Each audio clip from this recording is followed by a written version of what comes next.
Básica de Pediatría, lactancia materna, queridos, aunque no lo crean, no estaba en el libro.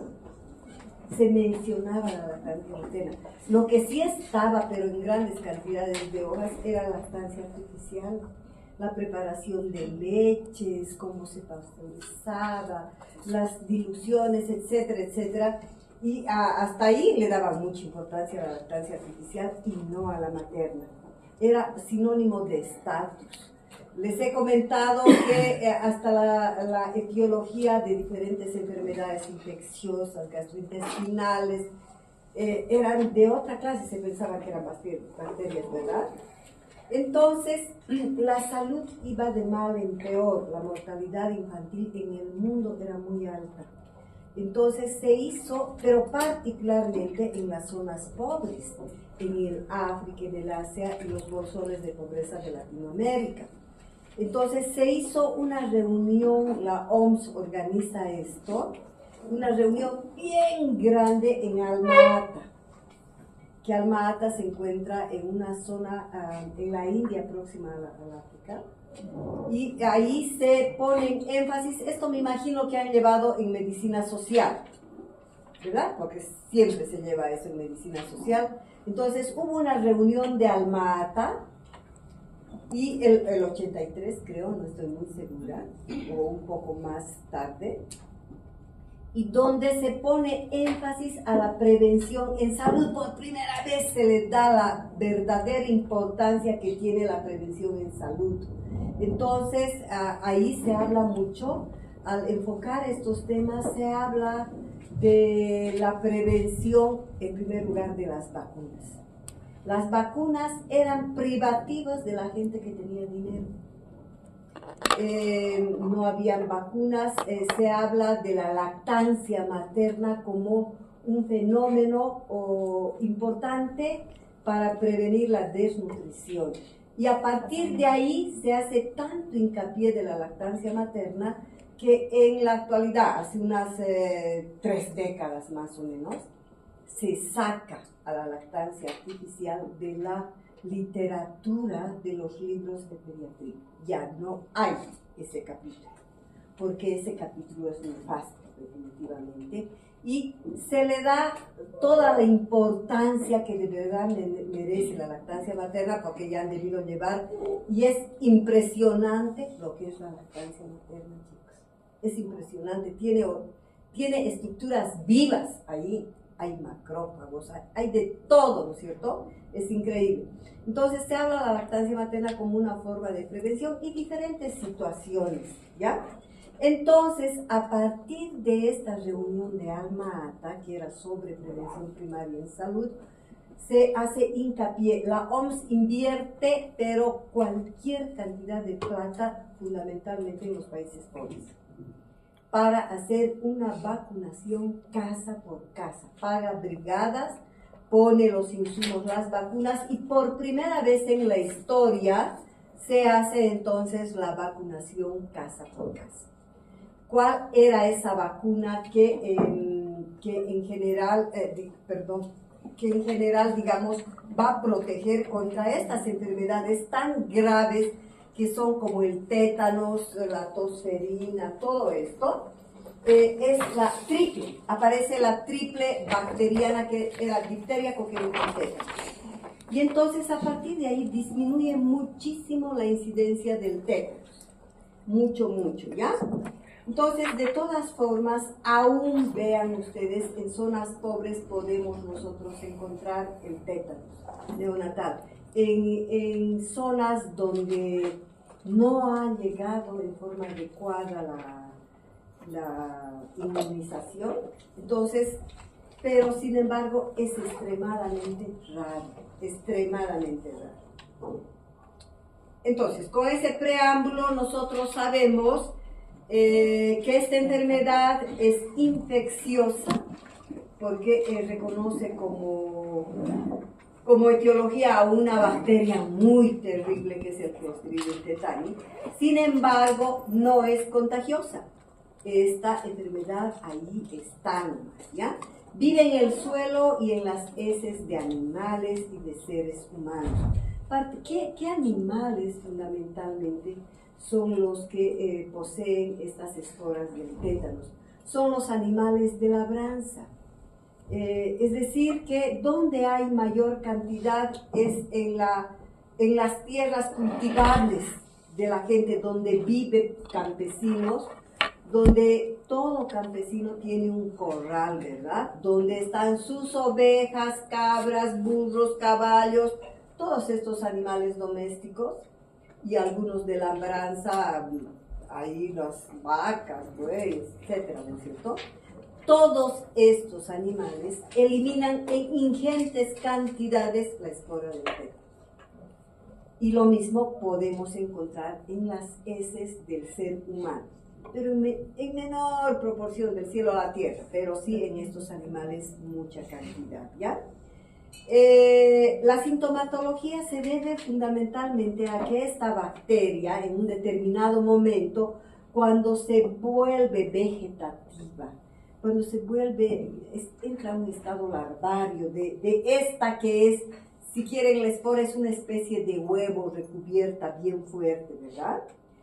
Y cuando eclosiona de ahí la forma vegetativa, esta elimina unas toxinas, que la más terrible es la tétanoespasmina, que es la causante de toda la sintomatología.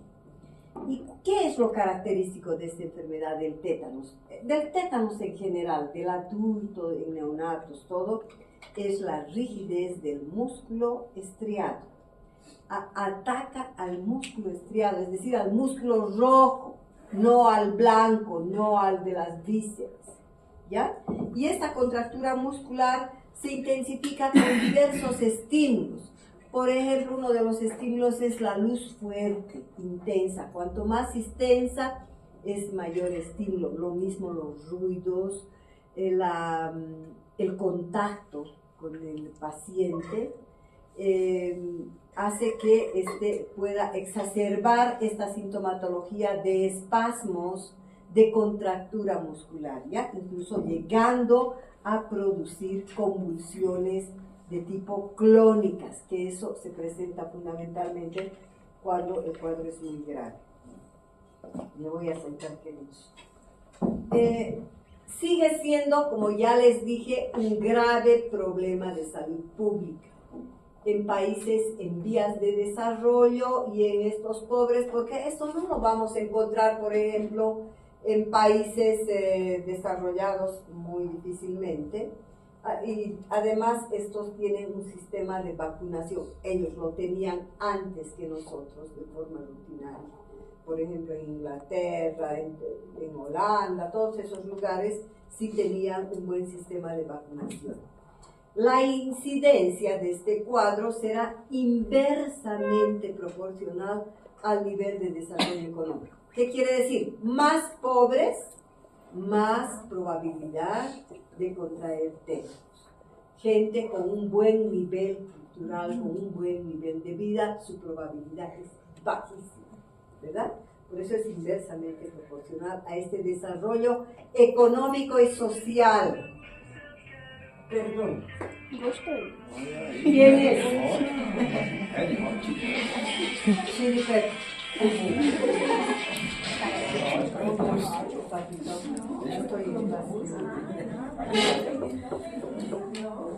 ¿Perdón?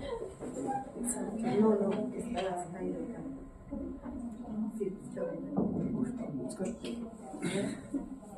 Bueno, entonces, les decía que la letalidad, es decir, la mortalidad, es mucho más alta en los dos extremos de la vida. Ya saben eso, ¿por qué, verdad? Porque en la primera etapa, en el recién nacido, lactante menor, se estructura el sistema inmunitario. Es decir, no hay un sistema inmunitario competente. Por eso que a partir de los 2 años los niños son más fuertes, difícilmente se enferman cosas graves. Y el otro extremo es la tercera edad. Cuanto más viejitos, la médula ósea de la gente mayor se llena de grasa. Por lo tanto, su fábrica para producir las células, tanto glóbulos rojos, blancos, todo esto está bien disminuido. Entonces, esa es la razón. La alta incidencia del el tétanos umbilical, digamos, si hubiesen leído libros de 3 décadas, 4 décadas atrás, ahí uno ve la cantidad de formas, digamos, de que había de presentación de tétanos, ¿ya? Pero en las últimas temporadas, definitivamente, incluso antes, la forma de presentación más frecuente era el tétanos umbilical. Y debido a que uno, como dice aquí, la falta de asistencia en el parto y la falta de inmunizaciones a las embarazadas. Ahora, ustedes saben que es bien controlado, ¿verdad? En el control prenatal están mirando que tenga todas las dosis de vacuna contra el tétanos, que se le hace una batería de laboratorios para descartar chagas, etcétera, etcétera. Eso no ocurría, pero además de esto, ¿qué es lo que pasa en el área rural y en estas zonas bien pobres? Los campesinos tienen un corral común, donde están ovejas, cabras, todo, burros, todo está ahí. Y conforme pasan los días, las heces de estos animales van subiendo de tamaño. Y esa es una cama donde duermen todos los animales, ¿verdad? Llega la época de siembra, esos sacan como abono. Y estas heces están infinitamente llenas de esporas del tétano. Entonces, ¿quiénes duermen, aparte de todo el resto de los animales? Las ovejas. Las ovejas que tienen lanas y que se los trasquila, echan una lavada y siempre las esporas son súper resistentes. Por más de que las laven, las escarmenen así a la lana, no van a poder sacar las esporas. Y después de eso hilan, ¿verdad? En una rueca. Y hacen una cuerda delgada que les sirve para hacer su vestimenta de los campesinos, sus ponchos, sus chompas, etc. Pero además hacen este hilado, que es una especie de una cuerda, se llama caito. Caito se llama en toda la parte andina, ese es su nombre, con lo que tejen. Y esta, obviamente, cuando nace el bebé en el campo, cortan el cordón umbilical con lo que tiene, puede ser cuchillo, tijera, casi no tienen ellos. Incluso está descrito que antes rompían una vasija nueva y con esa parte cortaban, yo creo que ya no hacen eso, pero de todas formas, el corte, acuérdense ustedes cuando ven un niño que está naciendo, queda así, al exterior visto, el cordón umbilical donde tiene ¿cuántas venas? ¿Cuántas arterias? Dos venas. Dos arterias y una vena, ¿no es cierto? Dos arterias y una vena. Aquí es la diferencia. Pero se lo ve así, ¿verdad? Son puntitos. Las arterias se ven más sobresalidas y la vena bien aplastada, anchita. Pero está permeable, absolutamente permeable. Esa es la razón por la que decimos no manipule ombligo, porque pueden entrar las bacterias. No pinte con mertiolate ni mercurio, porque el primer signo de alarma es que ese lugar se pone rojo, de hiperemia, y está entrando la infección. Y si pintan está tapado. Entonces, aquí no hay nada de esas cosas. Ellos simplemente colocan con el caito y las esporas penetran. Las esporas del tétano. Esa es la razón fundamental por la que es el tétanos umbilical más frecuente. Dios mío, ojalá que llueva. ¿Perdón?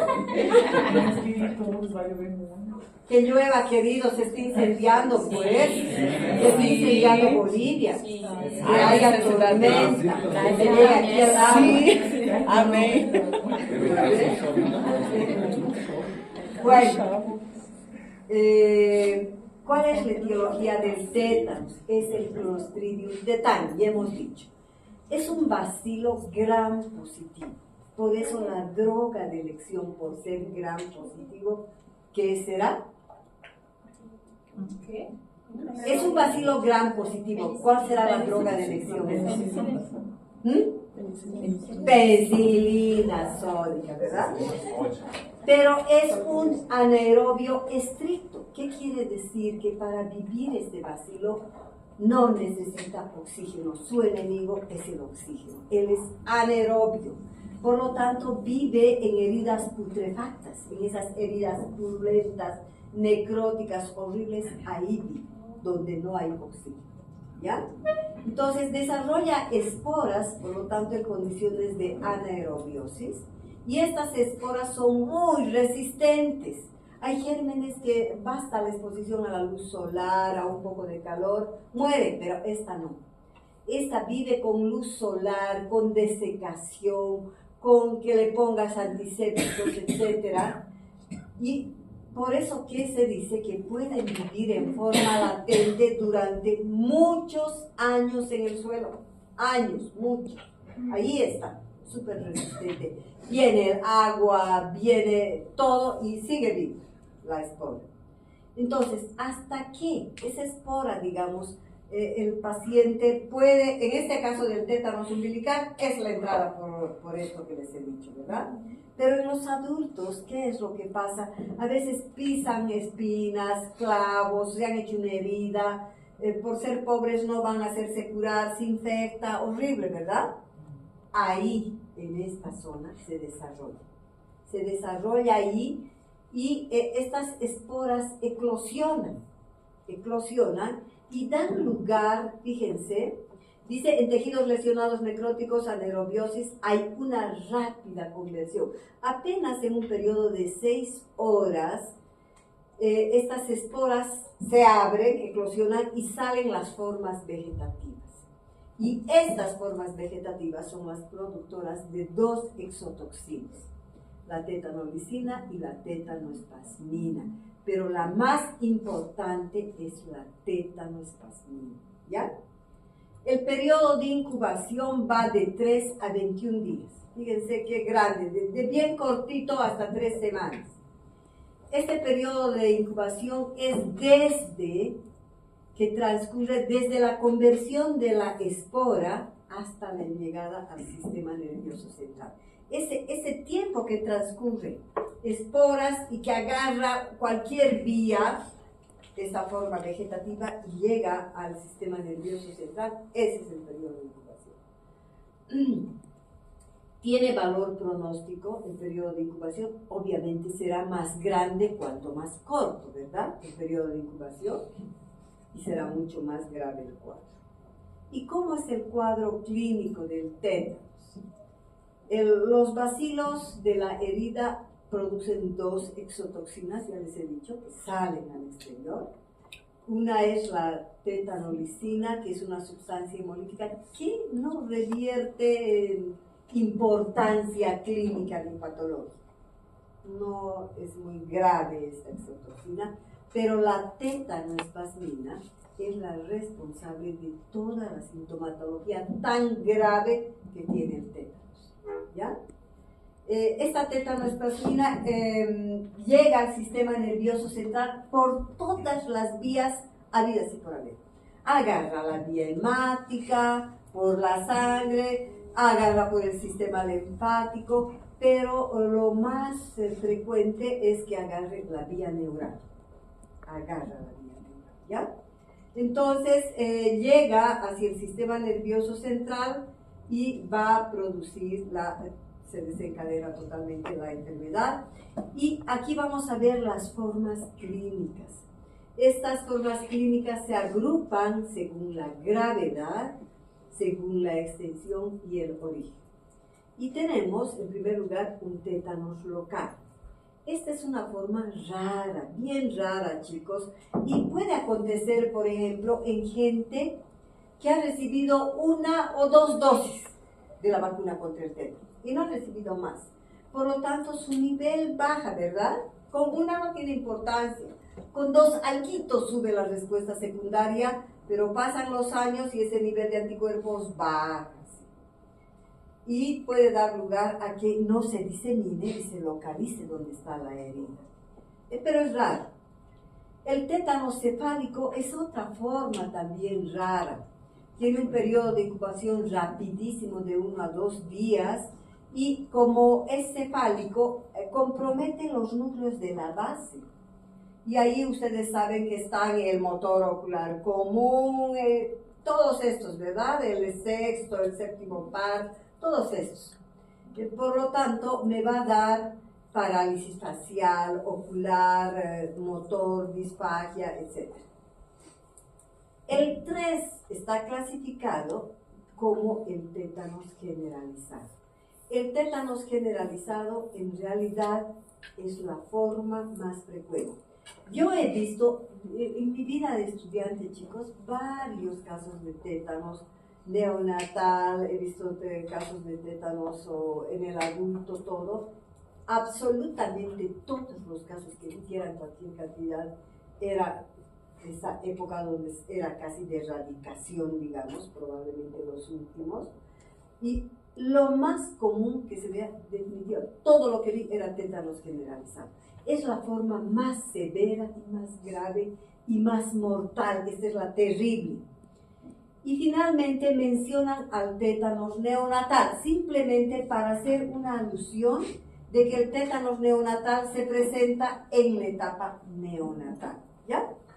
Este tétanos neonatal, sin embargo, es tétanos generalizado, es decir, es la forma grave. Nada más aquí lo ponen separado por el grupo etario, pero es generalizado el tipo de tétanos, ¿ya? Aquí vamos a ver el tétanos generalizado en forma general. Es la forma más severa y grave y frecuente de la enfermedad. Esta es la más frecuente. Las sintomatologías son espasmos, rigidez muscular, trismus.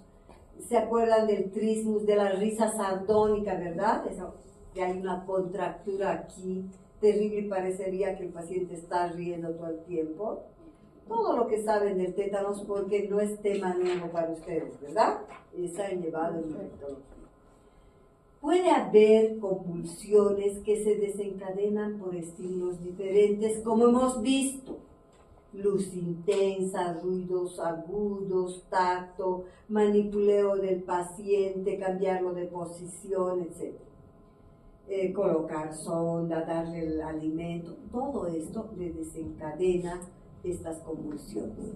Puede haber también sintomatología neurovegetativa de todo tipo. Aquí algunas cosas se menciona entre lo más frecuente: arritmia, sudoración profusa, taquicardia, etc. Pero hay algo muy particular acá. Acuérdense, las convulsiones son tónicos, no va comprometido aquí, no es la descarga acá, queridos. La descarga es en los grupos musculares, ¿ya? Por lo tanto, dice, aún en la fase de mayor gravedad, el sensorio se encuentra conservado. Fíjense el dolor que experimenta este paciente al estar viviendo en forma consciente estas convulsiones, estos espasmos, ¿no? No se compromete en las convulsiones el sensorio. La curación es muy tardía, pese a que el diagnóstico, chicos, les anticipo, es bien sencillo, es una de las enfermedades que nosotros estábamos de estudiantes, nadie la pela, nadie, porque es típica, única la presentación del cuadro. Es fácil diagnosticar. Yo creo que escuchando simplemente la clase sin que repasen nada, ustedes están en la capacidad de diagnosticar un tétanos, ¿no? Entonces, pese a eso, porque tú, ante la sospecha del tétanos, se hace inmediatamente el tratamiento, inmediatamente.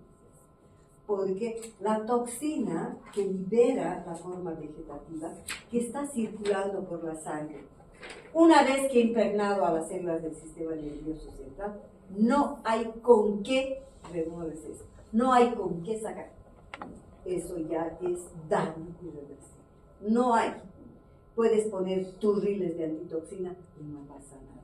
Por lo tanto, es lo más tempranamente posible que yo debo poner la antitoxina antes de que haya impregnación celular, ¿ya? Y esa es la razón, muchas veces por las cuales, aunque le haya dado la antitoxina, el suero antitetánico, le haya dado el antibiótico para matar, sin embargo, la sintomatología dura todavía varias semanas y por eso, fíjense, la curación acontece recién entre 4 a 6 semanas, entre un mes y medio, ¿ya? Así es de largo. Habían papás, yo me acuerdo, de estos pobrecitos que venían, pero allá de lejos, de Toro, más allá, donde dejaban toda su familia, venía la madre, tenía varios hijitos, tenía sus ovejas, tenía todo, se quedaban las pobrecitas ahí mirando, dormían ahí en el suelo en el hospital, y veían, y lo veían a su bebé convulsionar cada día, pese a que estaba con el tratamiento. Y entonces pasaban 2 semanas, 3 semanas, no había cambio. Y he visto así con tanto dolor que algunas pobres madres, porque no las puedes juzgar a ellas, porque estaban sus hijitos, tenían 4 o 5 hijos chicos, tenían sus animalitos, era toda su vida allí. Dejaban al niño y se iban. Entonces, es así de doloroso este cuadro, es con mucho problema así, psicológico, triste, social, ¿no? Después de semanas de haber iniciado, puede durar ese tiempo, ¿no? Ahora, hacemos el tétanos neonatal. Y hemos dicho que el tétanos neonatal es una forma de tétanos generalizado, frecuente en países en vías de desarrollo. La mortalidad es muy elevada. Pese a que le den lo específico para el tratamiento, hemos dicho que los dos extremos de la vida son los más terribles, ¿verdad? Entonces, aquí la mortalidad, pese a toda la tecnología que puede estar de punta a todo, la mortalidad es muy alta. Se habla incluso, hay literatura que dice que alcanza un 90%. La mortalidad, ¿no? La puerta de entrada, ya saben, es el ombligo generalmente. El periodo de incubación es corto, mucho más que en el adulto, porque es bebecito, ¿no? La sintomatología, el primer signo, ya sabemos, hay contractura, espasmos musculares, hay convulsiones tónicas, etc. El primer signo en aparecer y que se da cuenta la madre es que el niño ya no puede mamar. ¿Por qué? Acuérdense de su conocimiento de anatomía, chicos. Hay un músculo redondo aquí en la boca, ¿verdad? Hay otro por los ojos también redondo, estriado, ¿sí? En el orbicular, ¿no es cierto? Entonces, ese músculo experimenta una contractura terrible que no le impide a este bebé abrir su boquita. Y entonces hacen una especie de trompita, así que no pueden succionar. Entonces es uno de los primeros signos en aparecer, el primero, que hay una dificultad en la succión del biberón o de la mama de la madre. Rápidamente se desarrolla rigidez del cuerpo seguida de espasmos generalizados. Toda la musculatura estriada experimenta estos espasmos, pero hay una posición bien típica en el recién nacido, donde si estos son los piecitos del bebé, los miembros inferiores se encuentran así, en hiperextensión, duros, difíciles de mover, así como estás haciendo, en hiperextensión, y las extremidades superiores están en hiperflexión, así, pero con todo esto apretado al tórax y los puños bien apretados. Esa es la posición típica que se presenta en el tétanos neonatal, ¿ya? Miembros inferiores en hiperextensión, superiores con hiperflexión, pegados al tórax, difícil de abrir las manitos. es frecuente ver opistótonos. ¿Se acuerdan de los opistótonos, verdad? ¿Cómo es? Es la cabeza aquí, los pies y a este lado y es un arco, ¿verdad? Y se sabe que esta contractura, chicos, es tan terrible y tan fuerte que en los grandes llega a fracturar huesos, ¿verdad? Fractura huesos largos, fractura huesos de la columna, es terrible. Y en la antigüedad, nada más como miscelánea les cuento, en la antigüedad el tétanos era pan de cada día, como el cólera, como peste bubónica, todo esto.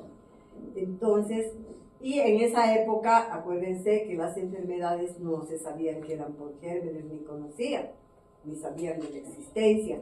Se le asumía que eran por maldiciones, enfermedades demoníacas, que entraba el diablo, que maldiciones, etcétera, ¿no es cierto? Ese tipo de carácter más o menos tenía.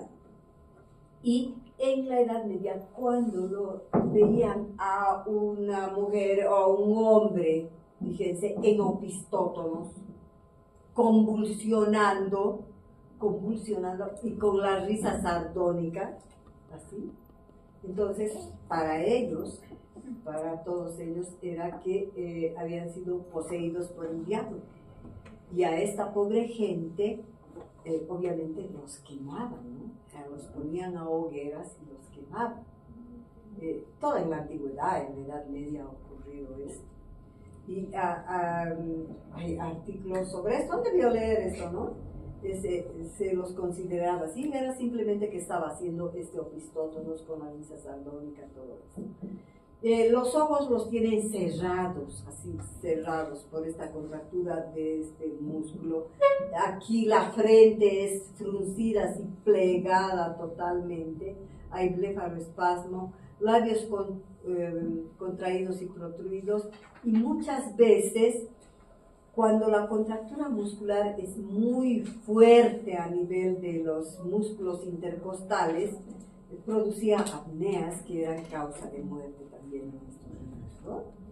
Los espasmos en general empiezan a disminuir la segunda semana y persisten, disminuyen, pero no desaparecen. Y persisten hasta la cuarta semana. Una cosa es que disminuyan de intensidad y otra cosa es que desaparezcan, ¿no es cierto? El diagnóstico, en esta enfermedad, queridos, el diagnóstico, el clínico, es decir, el enfoque clínico es lo más importante.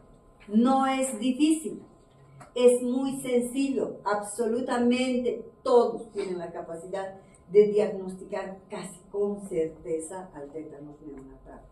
Debido a las características fundamentales de espasmos, contractura muscular, ¿verdad? El antecedente de herida que pueda tener y el laboratorio es de poca ayuda. Les digo, cuando hacía yo el internado, veíamos tétanos. Entonces, el interno, o sea, poníamos internación a infectología ese rato. La denuncia de este cuadro de difteria, coqueluche, tétano, sarampión es denuncia obligatoria e inmediata, utilizando la vía más rápida si es que está en el área rural, la más rápida, pero es grave si no denuncian ustedes. ¿Ya? Es denuncia así rapidísima. Y en los sedes de cualquier lugar del mundo hay siempre el suero antitetánico. Hay para las enfermedades más graves suero antitetánico, suero antirrábico, suero antidiptérico, eso siempre hay. Entonces hay un responsable en infectología, que todo el mundo tiene su teléfono de los hospitales.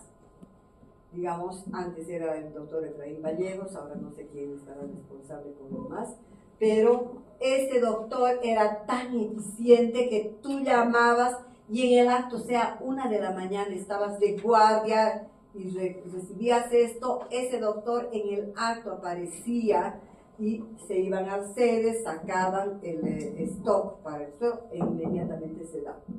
Entonces, se daba incluso ante la duda, antes de que esté terriblemente claro. porque no se puede perder el tiempo. Dense cuenta que yo quiera hacer un cultivo para aislar al Clostridium tetani. Lo mínimo me va a tardar 24 o 48 horas, para eso y estragos, ¿verdad? Ya se ha impregnado a todas las células. Entonces hay que atacar mientras la toxina está circulando. Por eso es la rapidez del tratamiento, ¿ya? La rapidez. Y le das todo, ¿no? El laboratorio por eso es de poca ayuda. Aquí lo mandatorio, queridos, es la clínica, que es fácil de hacer el diagnóstico. Entonces, en el tratamiento, la número 1, fíjense, es la neutralización de la toxina del tétano, de la tétanospasmina. Se neutraliza la toxina antes de que esta toxina se fije en el sistema nervioso central y se utiliza para esto la antitoxina tetánica. Esto es el suero antitetánico, es su otro nombre, queridos. Es un suero lleno de anticuerpos, ¿ya? Esta antitoxina puede ser de dos tipos, puede ser homóloga o heteróloga, eso ya lo saben, ¿verdad? Homóloga es cuando el suero se ha producido en un ser humano, es decir, son de la misma especie. Ese no lleva ningún riesgo, es carísima esta. Y la otra es la antitoxina heteróloga. Esta antitoxina, los anticuerpos, se han producido en un animal de laboratorio. Puede ser cobayo, chancho, caballo, cerdo, etc. En cualquiera de ellos, ¿verdad? En ellos se produce, el anticuerpo se saca y es el suero antitetánico. La homóloga es 3.000 unidades en niños y 6.000 en adultos por vía intramuscular, y la heteróloga 10.000 en niños y 20.000 en adultos, mitad intramuscular y la otra mitad endovenoso. Pero la única diferencia es que la heteróloga me va a producir algunas reacciones alérgicas y anafilácticas. ¿Por qué más se usa? La heteróloga, mi amor, porque esa tú la encuentras. La homóloga no siempre. Y es carísima. Y por ejemplo, aquí probablemente la que existe es solo la heteróloga, que es segura. Nunca he visto una reacción de hipersensibilidad. ¿Por qué? Porque el niño es pequeñito. No ha estado en contacto con alergenos, querido. En cambio, en el grande hay un poquito más de probabilidad.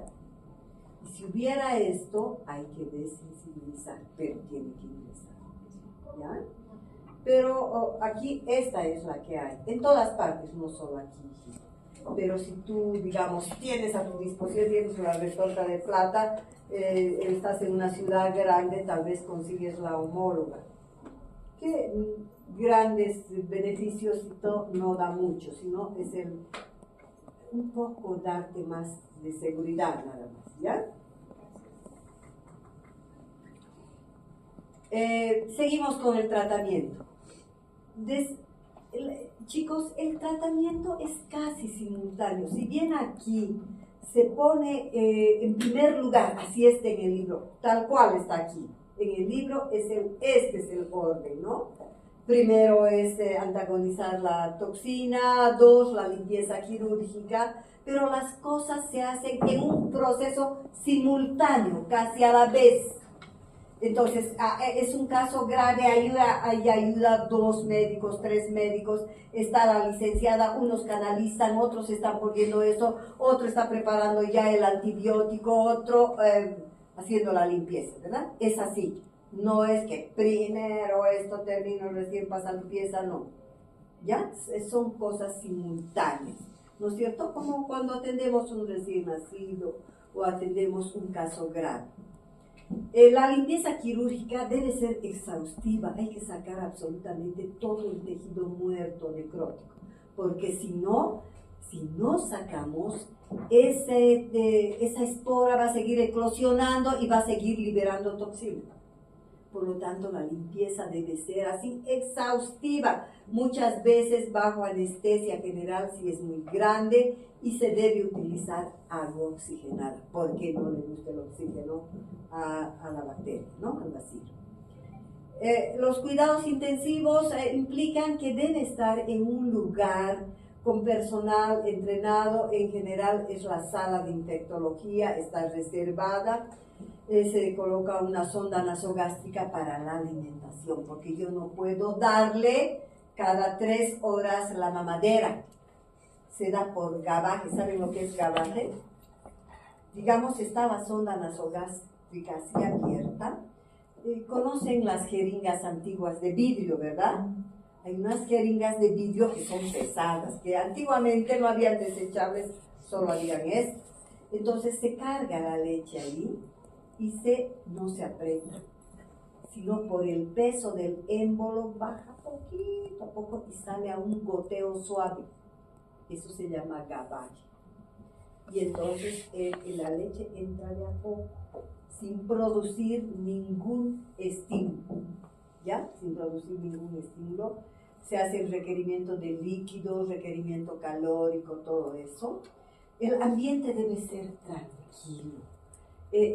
Tiene que tener este tipo de cortinas oscuras, así azules o negras en general. Negras, está oscura la sala y en un rincón hay una lamparita en contra así, ¿ya? Y aquí está, y la luz da ahí a la mesita donde supuestamente la licenciada va a ordenar sus medicamentos, va a cargar, va a hacer, va a anotar, etc. El resto oscuro, ¿ya? Oscuro. Las puertas tienen que ser de vaivén, como en el quirófano, ¿no es cierto? Donde han entrado al quirófano son puertas que uno hace así con el brazo, aunque esté ya con la ropa, así con el brazo se abren y se cierran. No hay chapa, no hay como esta puerta. Y deben ser acolchadas, que no produzcan ningún ruido absolutamente. Por eso que el personal de enfermería de recién nacidos chicos es un personal que no se mueve habitualmente, porque la gente se especializa, se entrena tanto. Yo me acuerdo que habían en neonatos aquí tan capísimas las auxiliares, no las licenciadas, las auxiliares, eran las super capas, canalizaban venas, creo que del grosor de un pelo, eran capísimas ellas. Sabían absolutamente todo, cómo tratar la membranía alina, los sufrimientos fetales, las convulsiones, estas encefalopatías hipóxico-isquémicas, todo trataban, digamos, manejaban muy bien, y estos casos también, ¿no? Por eso que habla de todo esto. Antibióticos, fíjense que está más ahí, pero no es que yo voy a esperar y después le voy a dar el antibiótico, ya se ha dicho que es simultáneo, ¿no? El antibiótico, la droga de elección, al ser gram positivo, es la penicilina sódica EB cada 6 horas. Y el tratamiento de los espasmos de convulsiones, ustedes en farmacología han aprendido que el mejor relajante muscular es el diazepam, ¿verdad? Endovenoso, y además porque tiene la virtud de ser anticonvulsivante. Tiene esa virtud de ser anticonvulsivante, ¿verdad? Entonces, este niño me está convulsionando. Y esta es chicos, el diazepam, que es el Valium, ¿no es cierto? Su nombre comercial es el Valium, ¿saben, verdad? Tiene la ampollita que es de 1 ml, tiene 10 miligramos de diazepam. Y la dosis, esta es otra dosis que deben saber de memoria para la vida, no para el examen, para la vida, que van a ser médicos ustedes. Es 0,5 miligramos kilo peso dosis, no día, dosis, sin sobrepasar 1,5 miligramos kilo peso dosis. Nunca sobrepaso eso. Entonces, y está mi niño convulsionando, yo agarro, a ver, una forma sencilla, por ejemplo, es que puedo diluir o utilizar jeringa de insulina, porque si mi recién nacido tiene 3 kilos, ¿verdad? 3 kilos, ¿cuánto necesitaría la primera dosis? ¿A cuánto? Yo empiezo con 0,5, queridos, siempre debe ser así. Con 0,5 miligramos. Por 3, ¿cuánto es?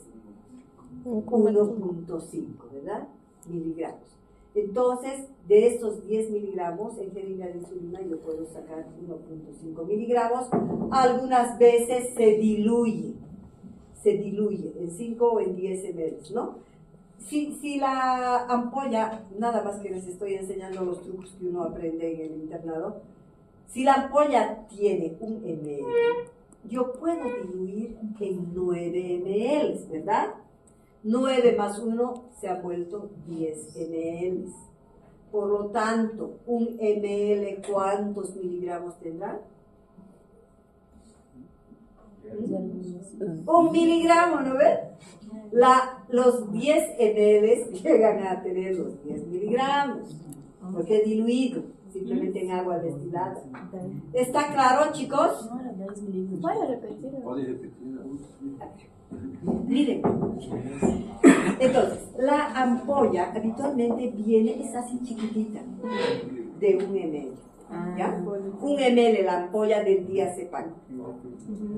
Puedo utilizar, por eso les digo, la jeringa de insulina, que es así chiquitita. Tiene 1 ml, tiene 10 rayitas, ¿no es cierto?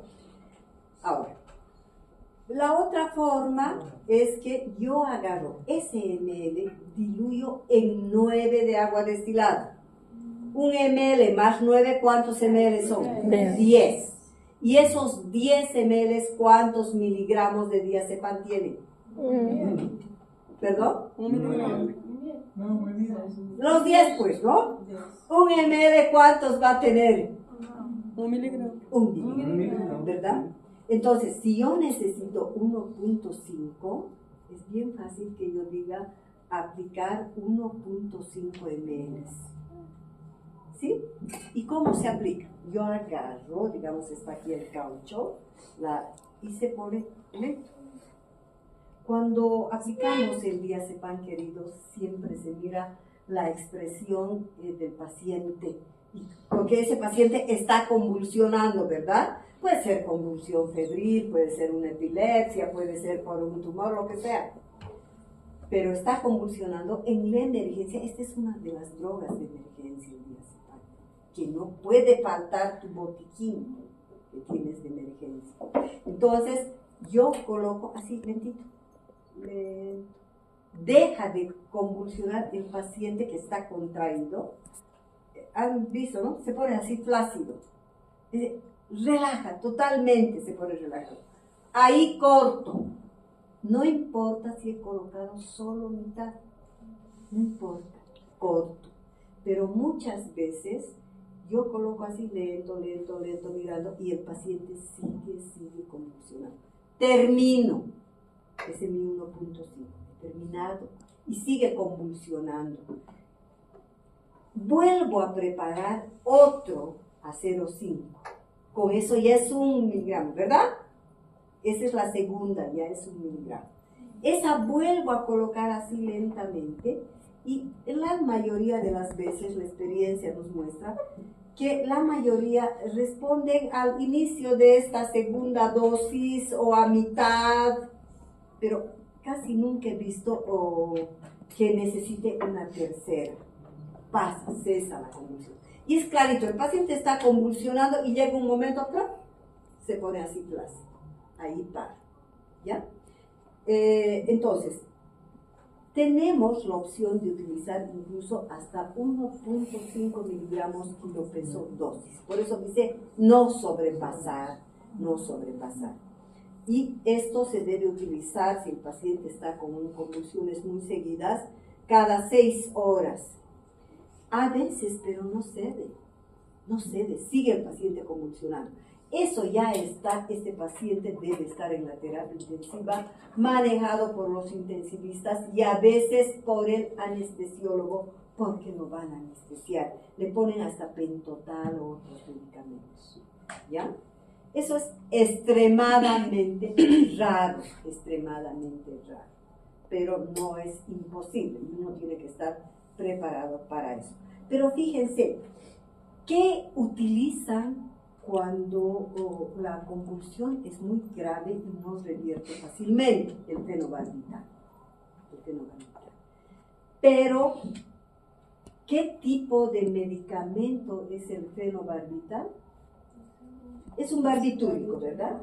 ¿Y el diazepam qué es? Una benzodiazepina. Ambas, ¿qué acción tienen?